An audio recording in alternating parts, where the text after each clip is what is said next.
Hello friends, 8th standard மேத்தமெட்டிக்ஸ்க்கான annual exam original question ப்ரீவியஸில் நடந்தது. பட் உங்களுக்கான பேட்டர்ன் உங்களுக்கு ஏற்கனவே தெரியும். 14 ஒன்வேர்டு மேக்ஸை பொறுத்த வரைக்கும் 8th நமக்கு புக்கின் சைடு கேட்பாங்களா அப்படின்னம்னா அதுக்கெலாம் வாய்ப்பே கிடையாது. 14க்கு 14மே புக் பேக் தான் கேட்பாங்க. உங்களுடைய 8 சாப்டரில் இருக்கக்கூடிய புக் பேக் ஒன்வேர்டு எல்லாத்தையும் படிச்சிங்கன்னா 14 ஒன்வேர்டுமே கரெக்டாக ஆன்சர் பண்ணிடலாம். அடுத்ததாக உங்களுக்கு 5 மார்க் கொஸ்டின் 10 அட்டன் பண்ணுறதுக்கும் 8 மார்க் கொஸ்டின் 2 அட்டன் பண்ணுறதுக்கும் எது இம்பார்ட்டன்ட் அப்படிங்கிறது உங்களுக்கு டவுட்ஸ் இருக்கும். 5 மார்க்கை பொறுத்த வரைக்கும் 100க்கு 100% இதில் இருக்கக்கூடிய இந்த 4 சம்மை நீங்கள் ப்ராக்டிஸ் பண்ணீங்க அப்படின்னம்னாலே இதுக்கு ரிலேட்டடாக இருக்கக்கூடிய எக்ஸசைஸ் தான் உங்களுக்கு எக்ஸாமில் கேட்க போகிறாங்க. எழுத வேண்டிய 2 5 மார்க்குமே 2 8 மார்க்குமே ரொம்ப சூப்பராக உங்களால் அட்டன் பண்ண முடியும்.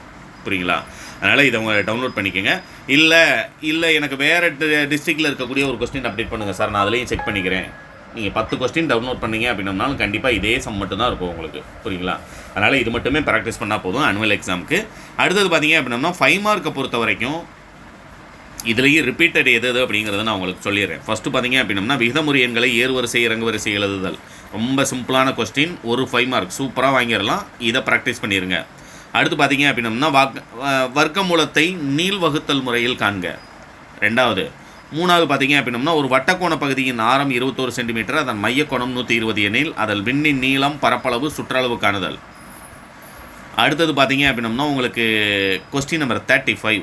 ஒரு மரத்துண்டில் நீளம் 2 மீட்டர் ஆகும். அம்மரத்துண்டினை ஒரு தச்சா 2 துண்டுகளாக, அதாவது ஒரு முதல் துண்டின் அளவானது 2வது துண்டின் அளவின் இருமடங்கிலிருந்து 40 சென்டிமீட்டர் குறைவாக வருமாறு வெட்ட நினைத்தால் தாரெனில் சிறிய துண்டின் நீளம் எவ்வளவு? இது ஒரு 5 மார்க் ரிப்பீட்டட். அடுத்து பார்த்தீங்க அப்படின்னம்னா அசல் கூட்டு வெட்டி காணுதல் 36. அடுத்து 38 படத்தில் G ஆனது முக்கோணம் XYZின் நடுக்கோட்டு மையம் ஆகும். நீளம் காணுதல், ஜிஎம்மின் நீளம் காணுதல், எக்ஸலின் நீளம் காணுதல், ஜிஎம்மின் நீளம் காணுதல். படம் மேலே கொடுத்துருக்காங்க. இதை ப்ராக்டிஸ் பண்ணியிருக்கேங்க. கண்டிப்பாக இதெல்லாம் பார்த்தீங்க அப்படின்னா 100% நமக்கு ரிப்பீட்டடாக வரக்கூடியது. இது ஒன்று ப்ராக்டிஸ் பண்ணிக்கோங்க. அடுத்து பார்த்தீங்க அப்படின்னா 39, 40, 41 இருக்கக்கூடிய இந்த ஸ்டாட்டிஸ்டிக்ஸில் இருக்கக்கூடிய சம் 3மே ஓரளவுக்கு படிச்சிருந்தீங்க அப்படின்னா கண்டிப்பாக எழுத வேண்டிய 3 5 மார்க்குமே உங்களால் எழுத முடியும். ரிப்பீட்டட் தான் இது எல்லாமே, ரைட்டுங்களா? அதனால் இதை ப்ராக்டிஸ் பண்ணிக்கோங்க. மற்றபடி 2 மார்க் கொஸ்டின் நான் நிறுத்தி தான் சொல்கிறேன். ஏன்னா இங்கிலீஷ்க்கு சொல்லும்போதே ரொம்ப ஸ்பீடாக ஸ்க்ரோல் பண்ணுறீங்க சார், எங்களால் கொஸ்டினே பார்க்க முடியல அப்படின்னு சொல்லியிருந்தீங்க. 15 13/4 தசம வடிவம் எழுதுதல், கூடுதல் காண்க 6/5 ப்ளஸ் -14/15 சுருக்குக, அது ஒன்று ப்ராக்டிஸ் பண்ணிடுங்க. அடுத்து 18 200உடன் எந்த மிகச்சிறிய எண்ணை பெருக்க ஒரு முழு கன எண் கிடைக்கும் அது. அடுத்து விரிவாக்குக, கொஸ்டின் நம்பர் 20 இருக்கக்கூடியது -2p. இதெல்லாம் பார்த்தீங்க அப்படின்னம்னா எந்த டிஸ்ட்ரிக்டாக இருந்தாலும் ரிப்பீட்டட் 2 மார்க் கொஸ்டினில். அடுத்து பார்த்தீங்க அப்படின்னம்னா ஒரு எண்ணை 18% அதிகரித்தால் 236 கிடைக்கிறது இல்லை அந்த எண்.